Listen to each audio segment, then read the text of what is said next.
Il y a un sujet souvent invisible, mais pourtant bien réel dans notre monde tout numérique. Les opérations menées par des groupes de cyberattaquants alignés avec des puissances étatiques. EZ vient de publier son dernier rapport sur les groupes APT, ces acteurs très organisés qui mènent des campagnes de cyberespionnage, de sabotage à l'échelle internationale. Le rapport couvre la période d'avril à septembre 2025. Vous y trouverez des éléments techniques pour vous protéger, tout comme des éléments de contexte. L'Union européenne a particulièrement été ciblée par les groupes dont les intérêts sont alignés avec ceux de la Russie. Romcom a exploité des failles pour infiltrer des secteurs sensibles tels que la finance, la défense ou le secteur du transport et de la logistique. D'autres, comme Gamaredon ou Sandworm, ont utilisé des méthodes simples, comme l'hameçonnage ciblé, mais tout aussi efficaces.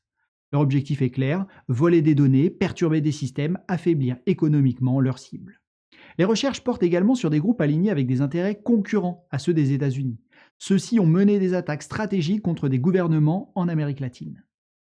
Ils ont utilisé une technique appelée l'homme du milieu, qui consiste à intercepter des communications pour s'introduire dans des systèmes. Le groupe Famous Sparrow a notamment ciblé plusieurs pays dans cette région, dans un contexte de rivalité croissante. Ce que nous pouvons retenir, c'est que ces opérations numériques sont bien réelles. Elles visent des infrastructures critiques, des gouvernements, des entreprises et parfois même des citoyens.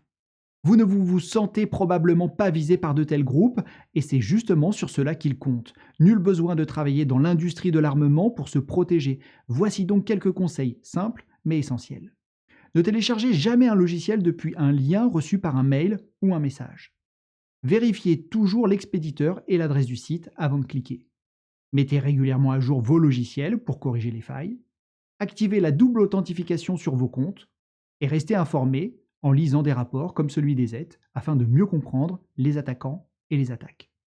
Pour conclure, la cybersécurité n'est pas réservée aux domaines ultra sensibles, elle concerne chacun d'entre nous. C'est une question de souveraineté, de sécurité et de vigilance collective.